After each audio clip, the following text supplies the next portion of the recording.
Voltei. Psicografia de Francisco Cândido Xavier. Pelo Espírito, Irmão Jacob. Capítulo 20. Retorno à tarefa. O trabalho é das maiores bênçãos de Deus no campo das horas. Em suas dádivas de realização para o bem, o triste se reconforta, o ignorante aprende, o doente se refaz, o criminoso se regenera. Agora que alguns raios de luz se faziam sentir dentro de mim, buscava penetrar a grandeza do ato de orar e meditar. Pouco a pouco, perdi o interesse pelas indagações de toda sorte, e quando em palestra com os amigos do meu novo círculo, sabia guardar as conveniências da palavra oportuna.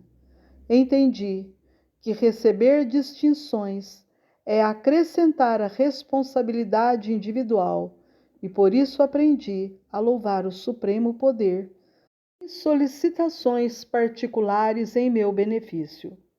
Compreendi que praticar o bem, dando alguma coisa de nós mesmos, nas aquisições de alegria e felicidade para os outros, é o dom sublime por excelência, e em razão disso, preparava-me para ser mais espontâneo e desinteressado no concurso fraterno, mais eficiente e pronto na ação de servir. Longas conversações sem vantagens fundamentais para a vida do espírito perderam o sabor com que me apresentavam. A princípio, quando interpelava Marta e o irmão Andrade a propósito de 1000 assuntos diferentes.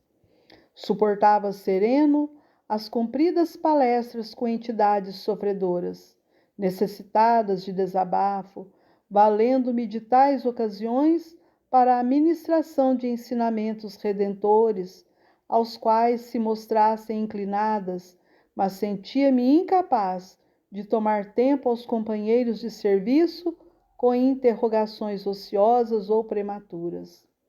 Asseverou-me Bezerra certo dia que o entendimento da alma é qual lente minúscula no seio da infinita obra universal, e que o problema primário da consciência interessada na aquisição de amor e sabedoria não é o de perscrutar, com infantilidade ou desespero, os patrimônios da vida, e sim o de enriquecer a lente da própria compreensão, aprimorando-a, dilatando-lhe o poder, a fim de que possa refranger e disseminar a eterna grandeza do Senhor, aproveitando-a para si e para os outros.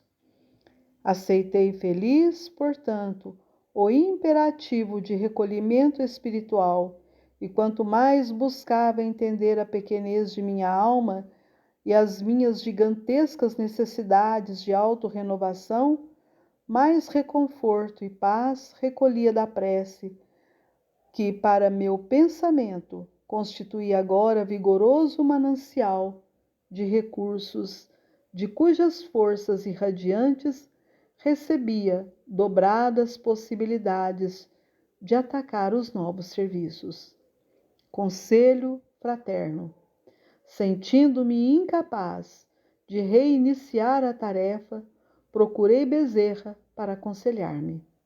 O grande orientador recebeu-me com a bondade habitual e explicou gentil: Jacob, se os nossos irmãos ignorantes, depois da morte do corpo, na maioria das vezes prosseguem algemados às ações ruinosas a que se dedicaram, continuamos por nossa vez nos serviços de espiritualização a que nos devotamos.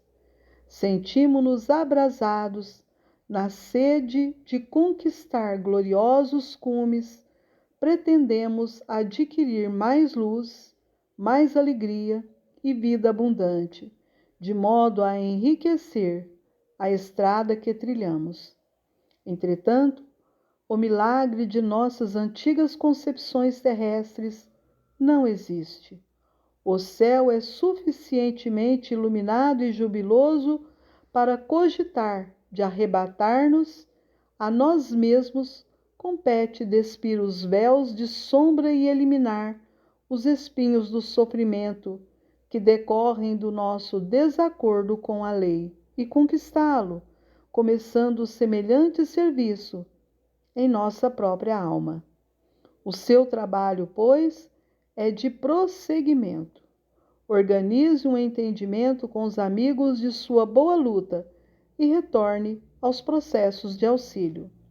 Cada setor de atividade cristã, junto de irmãos obsidiados, doentes, desorientados, ignorantes, criminosos ou infelizes, encarnados ou desencarnados, representa um ângulo da construção de seu próprio paraíso. O Espírito vale pelas expressões divinas que pode traduzir no próprio caminho, porque o Criador atende a criatura através da criatura. Regresse contente aos seus casos de socorro. Representam eles a sua melhor oportunidade de servir ao Senhor, ajudando, libertando e iluminando os outros. Você auxiliará, melhorará e engrandecerá a si mesmo.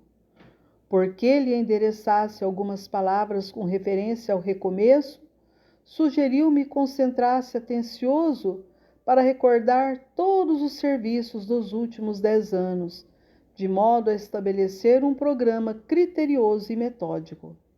Findo o nosso entendimento, isolei-me para a rememoração necessária, com que imensa clareza lembrava os incidentes. Tive a ideia de que maravilhoso disco de imagens era acionado dentro da minha imaginação, projetando devagar sobre a minha retentiva todos os quadros vividos no último decênio. Anotei quanto me era preciso para a volta ao ministério que encetara ao abraçar os princípios evangélicos na esfera carnal. Logo após, com a colaboração do irmão Andrade, providenciei um encontro com todos os cooperadores, junto dos quais meus humildes esforços doravante se desdobrariam. Ante os serviços novos. A reunião com os amigos foi confortadora e interessante. 3/4 partes das entidades presentes ligavam-se a mim através dos trabalhos de doutrinação que efetuara nos círculos terrestres.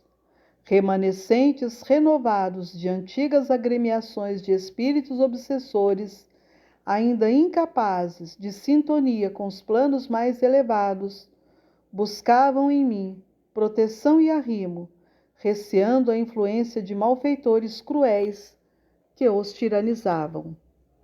Guardava comigo a responsabilidade de lhes haver descortinado os horizontes da vida superior, mas eles continuavam necessitando o concurso de alguém que os ajudasse na movimentação dos recursos, não muito complexos, de que eram detentores, tanto quanto minha situação reclamava companheiros para as obrigações que me cabia desempenhar. Permanecíamos todos na posição dos discípulos de boa vontade, que, não obstante o devotamento às lições, não conseguem agir sozinhos. A palavra dos colaboradores expunha-lhes as esperanças no futuro, compelindo-me a refletir nos graves deveres que assumia. Aguardavam a alegria de laborar no próprio aperfeiçoamento. Disputavam forças para a melhora de si mesmos. Traçavam planos de serviço com entusiasmo confiante. Dirigiam-se a mim qual se lhes fora um chefe seguro. As noções de responsabilidade penetravam-me o âmago. não registrava as confidências dos amigos com o otimismo fácil de outro tempo. Recebia-lhes as observações e pareceres, ponderando as dificuldades que sobreviriam. Achava-me realmente confortado ante a possibilidade de absorver-me na ação edificante. Todavia, pesadas reflexões dominavam-me por dentro. Examinamos e discutimos variados casos de obsessões, perseguições e enfermidades em cuja zona sombria deveríamos penetrar. Abordamos o imperativo de incentivar a cooperação de diversos companheiros, ameaçados pela treva do desânimo e da discórdia, a fim de não imobilizarem a mente e os braços entre os sofredores do mundo. O amigo Andrade, presente à reunião, asseverou sensatamente que é tão difícil modificar as disposições de um espírito perseguidor e vingativo quanto reerguer um irmão entregue ao desalento. Nesses minutos de sadia fraternidade, recebi notícias diretas de todos os processos de socorro nos quais tivera a alegria de funcionar nos últimos anos, e resumindo longas demonstrações verbais, concluímos que era imprescindível atacar o trabalho semeando o bem. A morte não interrompe o bom combate da luz contra as sombras.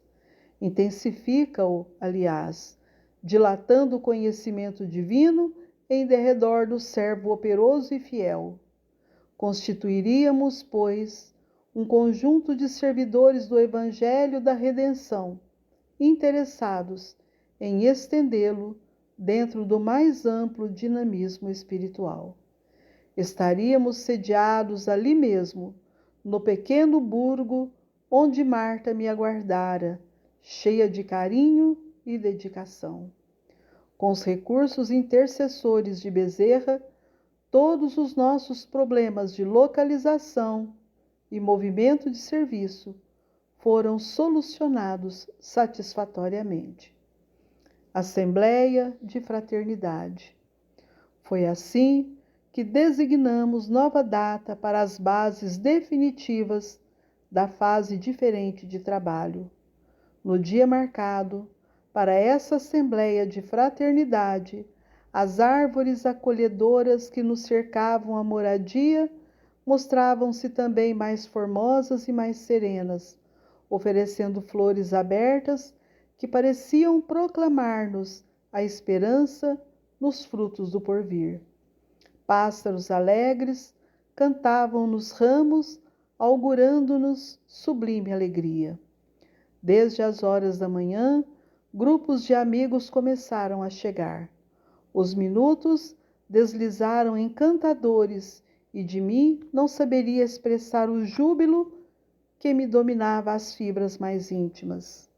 À noitinha, Bezerra, Saião, Guilom, Cirne, Inácio Bittencourt, Rosenberg, Frederico, Júnior, Ulisses, Tosta, Casimiro Cunha, Batuíra, Romualdo de Seixas, Petitinga, Emmanuel, André Luiz e muitos outros trabalhadores do cristianismo redivivo no Brasil permaneciam conosco, encorajando-nos os corações.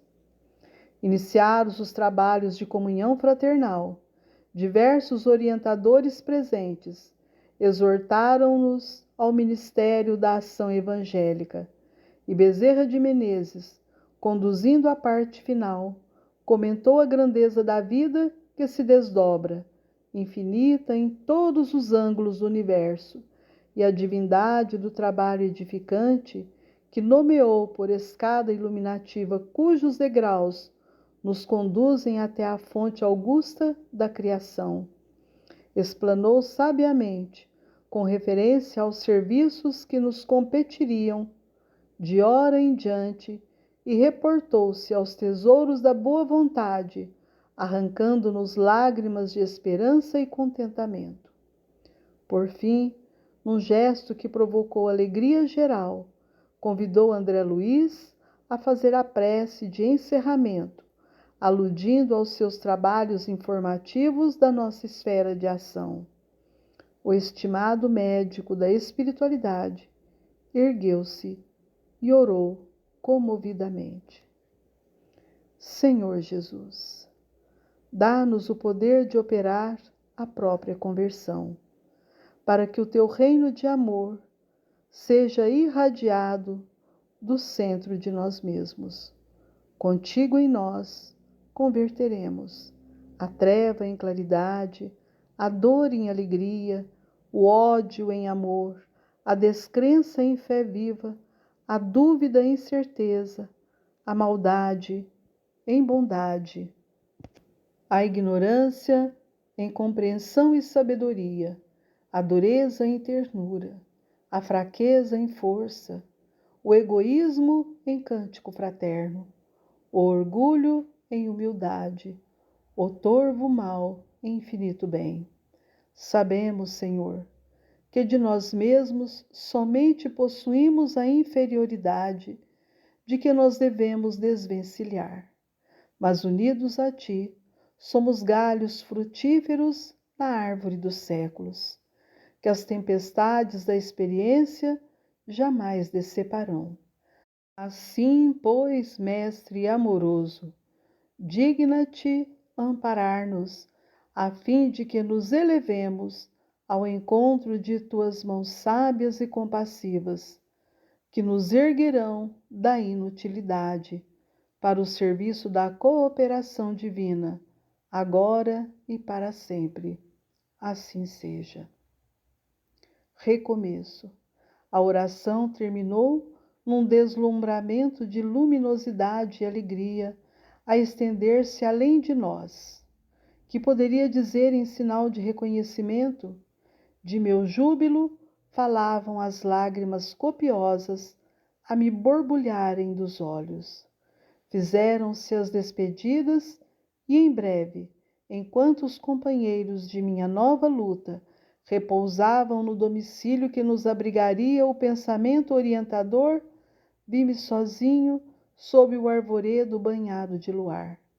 Nos céus brilhavam aquelas mesmas estrelas que de quando em quando me habituara a contemplar da crosta da terra, e meditando de alma feliz sobre o dia seguinte em que retomaria o mesmo abençoado trabalho que encetara entre os homens, roguei em silêncio a bênção do Eterno, para que me não faltasse a luz e a paz, o equilíbrio e a coragem na tarefa bendita do recomeço.